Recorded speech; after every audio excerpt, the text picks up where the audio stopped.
안녕하세요. 한재훈입니다. 논어 수리 제7 9번째 강의를 시작하겠습니다. 이번 강의는 24장부터 시작하겠습니다. 자, 이사, 교 하시니 문행, 충신 이러시다. 이런 구절인데요. 선생님이 제자들을 가르치실 적에 네 가지를 가지고 가르치셨다. 자, 이사, 교 네 가지로서 가르치셨으니 그 네 가지가 뭐냐면 문, 즉 글, 그 다음에 행, 실천, 그리고 충실함, 그리고 신의 뭐 이런 거였다. 이런 내용인데요.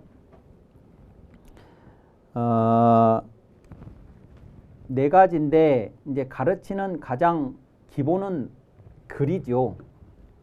글입니다. 이 글이라는 내용은 결국 뭐하고 연결이 되냐면 지하고 연결이 되는 것이죠. 그러니까 이제 글이라는 게 그 인간이 이 역사적으로 축적한 경험 혹은 지혜 이런 것들을 글로 남기고 그 글로 남긴 그 사람, 글 속에 등장하는 그 사람이 세상을 떠난 이후에도 계속 그 사람의 경험과 지혜가 후대에 지속될 수 있도록 연결될 수 있도록 해주는 아주 기가 막힌 그 수단이 글인 거죠. 그러니까 지금은 매체가 아주 다양화되어서 뭐 오디오도 있고 비디오도 있고 뭐 그렇습니다만 이제 당연히 그것이 없었을 때 2500년, 600년 전에 그것은 이제 두 가지였겠죠. 하나는 이야기, 사람에게서 사람으로 전달되는 이야기의 형태가 있었을 것이고 또 하나가 글로 전해지는 것이었었겠죠. 그래서 이제 그 사람보다도 더 이제 그 많은 사람들한테 확산이 될 수 있는 매체가 글이었을 것입니다. 그래서 매번 사람이 새롭게 뭘 경험을 하고 생각을 하는 것이 아니라 그 이전 사람들이 경험했던 그 다음부터 이제 시작을 할 수가 있고 또 처음부터 다시 생각을 하는 게 아니라 이전 사람들이 생각한 것에 이어서 그 다음 단계를 생각하는 이제 그럴 수 있도록 그 많은 것들을 많은 시간의 그 시행착오를 압축적으로 해결할 수 있고 이제 다음 단계로 더 쉽게 나아갈 수 있도록 해주는 것이 이제 글이었을 것입니다. 그래서 이제 교육에 있어서 글을 가르치고 글을 배운다고 하는 것은 이제 자신의 지적 영역을 확장한다는 점에서 대단히 중요한 수단이었을 테니까 당연히 글이 그 하나에 해당합니다. 그런데 이제 두 번째는 지식을 많이 갖는다고 하는 것이 뭘 많이 안다고 하는 것이 그 사람이 그런 사람이 된다는 것을 보장하지 않는다는 문제가 있습니다. 그러니까 지식적으로 많은 것을 알고 있다. 예컨대 성인의 말씀을 많이 알고 있다 하는 것이 그 사람이 성인이 된다는 것하고는 별개의 문제라는 것이죠. 그래서 공자에 등장하는 인물들을 얘기하자면 요임금, 순임금, 뭐 우임금, 탕림금, 문왕, 무왕, 주공의 이야기를 많이 아는 것도 중요하지만 요임금, 순임금이 했던 그 일을 내가 실천하는 게 중요한 것이죠. 공자에게서 수많은 말씀을 제자들이 들었겠지만 말씀을 듣는 게 중요한 게 아니고 그 말씀을 어떻게 내 삶에 실천할 것이냐 하는 그 문제, 행의 문제 이것이 중요한 것이고 더 심하게 얘기를 하자면 이 지라고 하는 것은 결국 실천을 위해서 필요한 거지 지 자체가 중요한 것이 아니다 하는 게 동양 사상 철학의 핵심입니다. 그게 이제 서양 사상이나 서양 철학하고의 차이입니다. 그러니까 이제 서양 철학에서는 그 사람이 이론적으로 그 사람이 제시한 이론이 이론적이고 논리적으로 문제가 없으면 그걸 인정을 해줍니다. 그 사람이 어떻게 사냐는 그거하고는 상관이 없어요. 아주 망나니 같이 살아도 그 사람이 제시한 이론이 논리적으로 정합적이고 완벽하면 그 자체로 평가를 해줍니다. 지하고 행을 완전히 분리해서 보지요. 그런데 동양에서는 어떤 경향이 강하냐 그러면 그 사람이 아무리 좋은 이론을 얘기해도 그 사람이 실제 그렇게 살았냐? 근데 그 사람이 그렇게 살지 못했다 그러면 그 사상조차도 인정하지 않는 그런 경향이 강합니다. 왜냐하면 지식이라고 하는 게 결국 실천을 위한 수단이고 방편이고 도구지 실천을 배제하고 지식 그 자체가 중요하지 않다고 생각하는 경향이 강하기 때문이죠. 그래서 이제 문 다음에 행입니다. 행. 그래서 이제 저 앞에 하기편에서도 공자가 제자가 들어오면 효도하고 나가면 공손하고 널리 많은 사람을 사랑하되 인한 사람과 친하게 지내고 이런 것들을 행하고 남은 힘이 있으면 글을 배우라. 이렇게 얘기를 해서 실천. 이제 그 실천을 더 중요하게 생각하고 글을 이제 그 실천을 보조하는 수단으로 그렇게 얘기를 한 장면도 있었는데 이것도 이제 그렇게 이해하시면 되겠습니다. 그래서 문행을 말씀하시고 그 다음에 충신을 말씀하셨는데 이 충신이라고 하는 것은 결국 뭐냐면 문과 행, 글과 실천, 지식과 실천을 할 때 어떤 자세로 이렇게 이런 것을 공부를 해야 되느냐 하는 이제 그 자세의 문제입니다. 이것은 첫 번째가 충이고 두 번째가 신인데 충신이라는 것은 앞에서도 공자가 여러 번 얘기를 했습니다. 군자는 충과 신을 위주로 한다. 모든 삶의 모든 장면에서 충신을 위주로 한다. 또는 10가구 사는 마을에 고을에 나만큼 충신한 사람은 있다. 그러나 나만큼 배움을 좋아하는 사람은 없다. 그렇게 얘기할 때도 충신이라는 말을 언급을 하죠. 그래서 충신이라고 할 때 이 충자는 앞에서도 말씀을 드렸습니다만 진기, 자기를 다하는 것입니다. 그러니까 문에 대해서도 행에 대해서도 문과 행 말고 다른 것에 대해서도 내가 하는 모든 행위에 모든 삶의 장면에서 내가 하는 모든 것에 나를 다 쏟아붓는 것이 충입니다. 이 진이라고 하는 것은 100%라고 제가 말씀을 드렸었어요. 만약에 100이 전체인데 99.9%를 했다. 말하자면 0.1%가 부족하다. 그러면 0.1%가 부족한 그것조차도 뭐라고 하냐면 미진이라고 해요. 그러니까 진기라는 건 내가 할 수 있는 모든 것을 다 거기에 쏟아붓는 자세로 임하는 것이 충입니다. 그것이 충이고 신이라고 하는 것은 이실이죠. 이실. 그러니까 실제로 하는 것입니다. 하는 척 하는 게 아니고 뭔가를 위해서 하는 것이 아니고 그냥 정말로 그것이 내가 보여지는 이것이 참이어야 된다는 거죠. 진정성입니다. 진정성. 그것이 진실함이고 그것이 믿을 수 있는 것이고 이제 그런 태도로 임하라 하는 것이 신입니다. 그래서 공자가 제자들한테 4가지의 초점을 맞춰서 교육을 하셨는데 글과 실천 그리고 글과 실천을 공부할 때 그럴 때 충의 자세, 신의 자세가 중요하다. 이제 그리고 글과 실천뿐만 아니라 모든 일상의 기본 자세가 충신이어야 한다 하는 것을 강조해서 가르치셨다 하는 것이 24장의 이야기입니다. 25장은요. 1번이 있고 이제 그다음 2번으로 나눠서 말씀을 드리는데 첫 번째 자왈 성인을 오 부득이 견지의여든 득견 군자자면 사가인이라 이런 내용입니다. 선생님께서 말씀하셨다. 성인을 오 부득이 견지의여든 내가 만나볼 수 없거든. 그러면 군자다운 사람이라도 만나볼 수 있다면 그러면 가인이라 괜찮다 이랬습니다. 그러니까 여기 이제 득견, 득이견 이런 것들은 전부 내가 본다고 하는 성인, 요 지자는 이제 성인을 가리키는 것이니까요. 성인을 만나보든 군자를 만나보든 만나보는 그것을 성취하는, 이제 완료하는 이제 그런 의미의 득자입니다. 저 득자는. 그래서 예전에는 그냥 얻어서 보다 이렇게 해석을 했습니다만, 굳이 얻어서라는 이제 그렇게 실사처럼 실제 의미를 갖는 글자로 저 득자를 해석을 했었지만, 굳이 그렇게 하지 않아도 이제 이 보다라는 것이 이제 중요한 동사니까 본다는 것을 이제 완료, 성취하는 이제 그런 의미로 보조적인 동사로 보시면 되겠습니다.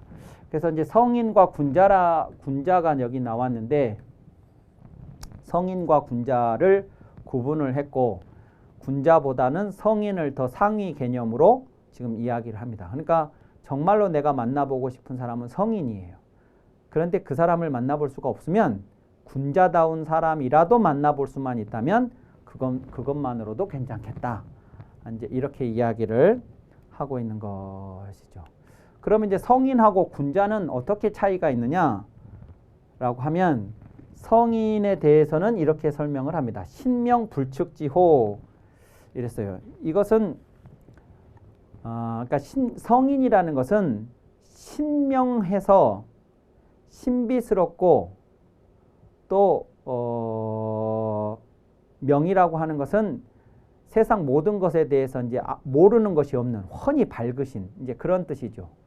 그래서 보통 사람들이 이분에 대해서 헤아리기가, 측량하기가 불가능한, 측량할 수 없는 그런 사람에 대한 호칭이에요. 성인이란. 그 다음에 군자는 뭐냐? 그러면 이런 신비한 그런 능력을 가진 사람이라기보다 재능과 덕이, 이제 재능이라는 건 능력의 측면이고, 덕이라는 것은 이제 내면의 덕성을 말하는 것이죠.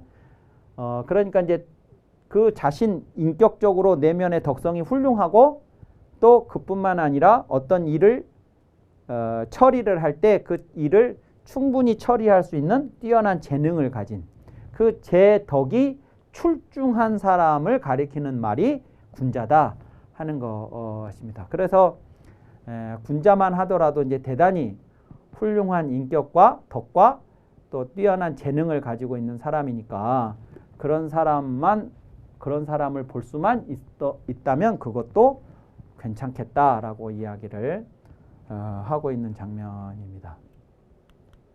그런데 공자가 이제 성인하고 군자를 그렇게 두고, 성인을 보고 싶지만 성인을 볼 수 없다면 군자다운 사람이라도 볼 수 있으면 괜찮겠다라고 하는 말과 비슷한 이야기를 또 언젠가 했기 때문에 제자들이 그 이야기와 이제 짝을 맞춰서 다른 이야기 하나를 또 그 뒤에 같이 실어 놓은 것입니다. 그래서 이제 여기에 다른 이야기이기 때문에 자왈이라고 하는 이 서술어가 붙어 있는데, 사실은 이제 이게 같은 주제에 비슷한 내용을 두 개를 실어 놓은 것이라서 저 자왈이라는 글자는 이제 빼고 읽자 하는 것이 학자들의 견해입니다.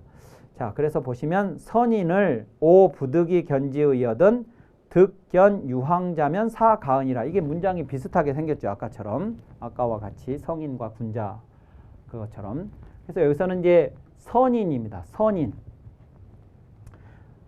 선한 사람, 좋은 사람, 뛰어난 사람, 훌륭한 사람 다 됩니다.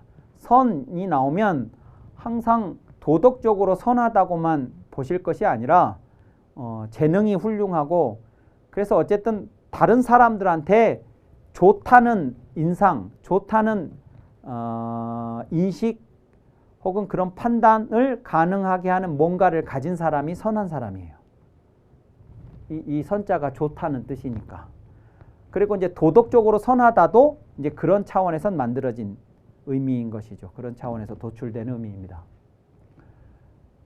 선인을 오 부득이 견지의여든, 훌륭한 사람을 내가 볼 수 있으면 좋겠는데, 만약에 그게 불가능하다면 득견 유황자를 볼 수만 있다면 그것도 괜찮겠다. 이렇게 했습니다. 유황자 할 때 저 항자는 항상성이라고 제가 번역을 했는데, 항상성 있는 사람, 이라도 만나볼 수 있으면 괜찮겠다. 이 항상성이라고 하는 것은 뭐냐? 그러면 이 항상성과 반대가 변동성입니다. 이 글자는 한자로 하자면 변할 변자입니다. 그러니까 이랬다 저랬다 하는 사람입니다. 이랬다 저랬다 변하는 사람이 아니라 늘 한결같은 사람이 항상성 있는 사람입니다. 유항자입니다. 유항자. 그래서 저 뒤에 가면 그런 이야기가 나옵니다. 남쪽 지역의 속담을 공자가 이야기하면서 사람이 저 항상성이 없으면 의원이나 무당도 될 수 없다는 남쪽 지역의 속담이 있는데 이 말이 참 좋은 말이다. 이런 이야기를 한 이야기가 뒤에 나옵니다. 그러니까 이제 무당이든 의원이든 무당이 또는 의원이 사람들을 대할 때 무당이 언제는 맞히고 언제는 못 맞히고 맞히면 계속 맞춰야지 언제 갔을 때는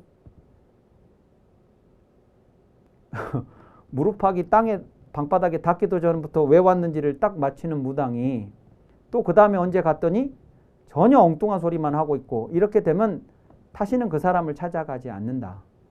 또 의원도 어떨 때는 그냥 침 한 방으로 아픈 데를 다 놔주더니 또 언젠가는 아파서 갔더니 막 침을 100방을 놨는데 아프기만 하고 원래 아팠던 데는 낫지도 않고 이렇게 되면 그 의원을 다시 찾아가지 않는다.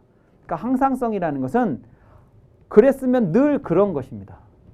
한결같은 이제 그런 모습이 있는 그런 사람을 만나본다면 만날 수 있다면 그것도 괜찮겠다. 이렇게 얘기를 하는 거죠. 그러면서 이렇게 이어서 얘기했습니다. 무의위유하며 허의위영하며 약이 위태면 난호 유황은이라 그랬죠. 유황. 유황에 대해서 이렇게 얘기를 했어요. 없으면서 있는 채 하고 무의위유 요건 요 무자하고 똑같이 망자라고 있지 않고 무라고 있습니다. 없는데 있는 것처럼 하고 있는 척하고 허의위영 텅텅 비었는데 가득 찬 채 하고 또 약이 위태 작으면서 큰 채 약소하면서 큰 채 하면 그러면 이 사람은 항상성을 갖기 어렵다. 그랬습니다. 그러니까 내가 없는데 있는 척하면 지금 당장은 사람들한테 있다는 인상을 줄 수는 있을지 몰라도 실제로는 없는데 언제까지 있는 채 할 수 있겠냐 그거죠. 언젠가는 그게 들통이 날 것이고 그러면 너 거짓말했다. 이게 이제 들통이 나게 되면 있다고 했던 그 모습을 계속 유지할 수가 없을 거라는 거죠.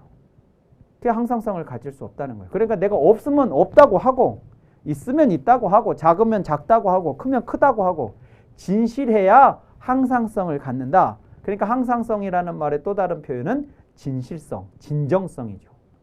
그러니까 훌륭한 사람, 선한 사람을 볼 수 있으면 좋겠는데 만약에 그게 불가능하다면 진실한 사람을 볼 수가 있으면 그것도 괜찮다. 이렇게 이야기를 하고 있는 것이죠. 26장을 보시겠습니다. 26장은 자는 조의불강하시며 익불석숙 이러시다 이런 것이죠. 이것도 역시 이제 선생님의 어떤 일상적 모습을 기록해 놓은 것인데 이것은 이제 물고기와 새를 사냥할 때의 모습입니다. 선생님께서는 조의불강, 요 조라는 건 낚시질한다는 조자입니다. 낚시질할 조자예요. 그리고 요 강자는 별이줄 강인데 이 글자하고 비슷하게 생긴 글자가 요 망입니다. 요건 그물망이죠. 그래서 여기는 이제 여기가 다를 뿐입니다. 요건 묘산자가 들어있고 요건 이제 망할망 없을 망자가 들어있는 그것만 달라요. 요거 그래서 묘산자가 들어가면 강이라고 읽고 요게 들어가면 망이라고 읽습니다. 근데 요 그물이 있는데 이 그물이 뭐냐면 이제 여기에 이제 지금 같으면 납덩이 같은 것이 달려 있고 옛날 같으면 이제 돌멩이 같은 것을 달았겠죠. 무거운 물체를 요 줄 끝에 달고 요것들을 이제 이렇게 해가지고 이제 투망 같은 거 생각해 보시면 됩니다. 그 투망 같은 걸 쫙 펼쳐서 이제 그 시냇물 강물 같은 데서 이렇게 던지면 이게 이제 쫙 퍼져서 내려가서 그 물고기들을 싹 잡아가지고 이제 올려옵니다. 그러면 이렇게 펼쳐서 내려져 갔는데 이 각각의 이 줄들을 저 위에서 꿰고 있는 하나의 줄이 있어요. 그래서 그 줄을 딱 잡으면 이것이 전부 오므려지고 그것이 쭉 따라오게 하는 그 큰 줄이 하나 있습니다. 그 줄이 벼릿줄이에요. 그러니까 이 그물에서 가장 핵심적인 것이 벼릿줄입니다. 그래서 이것은 조이불강 그러면 낚시질은 하지만 그물질을 하지 않는다 그런 얘기예요. 그러니까 이제 낚시를 하게 되면 뭐 어쩔 때 운 좋게 낚시 하나에 2마리의 물고기를 잡을 수 있을지는 모르겠으나 웬만하면 낚시질은 한 번에 한 마리입니다. 내가 한 번에 낚시를 던져서 물고기 한 마리를 잡는 거예요. 근데 저 그물은 물론 한 번 던져서 아무것도 못 잡을 때도 있지만 잡았을 때 수십 마리를 한꺼번에 잡을 수도 있습니다. 그러면 이제 그게 뭐냐 그러면 낚시질을 하면 내가 지금 어떤 손님을 대접하기 위해서 아니면 제사에 물고기를 쓰기 위해서 어떤 목적으로 물고기가 필요해서 잡는다 그랬을 때 내가 필요로 하는 숫자가 있겠죠. 그럼 이제 낚시를 하면 내가 필요한 숫자가 충당이 되면 그만 딱 근치고 올 수 있어요. 근데 그물질을 하게 되면 내가 필요한 이상의 물고기들을 잡아가지고 오게 되는 것이죠. 그러니까 그렇게 하지 않았다는 거예요. 그러니까 우리 인간이 물고기를 먹고 살아야 되니까 물고기를 잡기는 하는데 그 잡는 것이 내가 그 잡는 순간에 쾌락이라든가 아니면 필요 이상 먹지도 않을 애당초 먹을 생각도 없었던 숫자만큼의 많은 물고기를 굳이 잡을 필요가 없다는 것이죠. 그래서 공자는 내가 필요한 만큼의 물고기를 낚시질을 해서 잡기는 하시지만 그물질을 해서 몽땅 잡거나 하지 않으셨다 하는 거고 또 새를 사냥을 할 때도 이 이기라는 게 주살입니다. 주살이라는 게 뭐냐면 화살이 있으면 이 화살을 그냥 쏘는 게 아니고 이 화살 끝에다가 끈을 매달아 놓은 것이 주살입니다. 그래서 이제 이걸 쏴서 잡으면 이제 이 끈을 따라가서 이제 새를 잡는 것이죠. 그래서 주살질을 해서 이제 새를 잡는데 그 새를 잡을 때 그러니까 새를 전혀 안 잡는 건 아니고 새도 필요해서 사냥을 하는데 그런데 숙 잠을 자고 있는 새를 쏘아 맞추지는 않으셨다는 겁니다. 그러니까 새를 맞출 때도 새를 사냥을 할 때도 어떻게 하냐면 내가 새를 보는 것처럼 새도 나를 봐야 돼요. 그래서 새가 나를 보고 피해서 날아가고자 해서 날아가서 걔를 내가 못 맞춘다 그러면 그건 어쩔 수 없는 거예요. 그런데 나는 걔를 봤는데 걔는 나를 못 보고 있는 상태에서 내가 그 새를 맞추면 그건 반칙이다 이거죠. 그래서 정정당당하게 그러니까 그 새가 나를 봤는데 내가 그 주사를 쏴서 맞췄다. 그러면 걔는 어쩔 수 없이 이제 내가 필요로 해서 이제 잡게 되는 것이지만 만약에 걔가 아직 죽을 목숨이 아니어서 나를 봤는데 날아가서 내가 못 잡았다. 그러면 걔는 살 운명이었던 거예요. 근데 그것을 이제 그 새의 선택, 새의 운명을 결정할 수 있는 그런 것을 이제 새한테 일부분 이제 인정해 주는 것인데 잠을 자고 있는 거는 걔는 잠을 자고 있었는데 내가 그냥 맞춘다고 하는 것은 걔한테 어떤 선택 결정권도 주지 않고 그 운명을 자기 운명을 자기가 어떻게 해볼 수 있는 그런 것을 주지 않고 그냥 내가 부정한 방식으로 속임수로 그것을 이제 죽이게 되는 것이니까 그렇게는 하지 않았다는 것입니다. 그러니까 이것은 어쩌면 절충이에요. 물고기도 새도 안 잡을 수 있으면 좋겠지만 사람이 또 그렇게 살 수가 없으니까 필요에 의해서 사냥을 하기는 하는데 근데 그 방법이 그 물고기나 새들에게 부정한 방식, 속임수를 쓰는 방식, 필요 이상의 탐욕적인 방식 이것은 하지 않았다 하는 것입니다. 그리고 또 한 가지는 계속 말씀드리지만 이게 이 당시 사람들이 다 이랬으면 이거 기록하지 않아요. 그러니까 이 얘기 속에서 우리는 뭘 찾아낼 수 있냐 그러면 대부분의 사람들이 물고기 잡을 때는 이런 그물질을 하는 방식으로 그리고 새를 잡을 때는 새가 잠자는 것을 쏴서 맞춰서 많이 잡는 것을 대단하다고 생각하는 이제 그런 풍습, 그런 분위기를 또한 읽을 수 있다. 이렇게 보시면 되겠습니다. 이번 시간 강의는 이것으로 마치고 다음 시간에 이어서 하도록 하겠습니다. 감사합니다.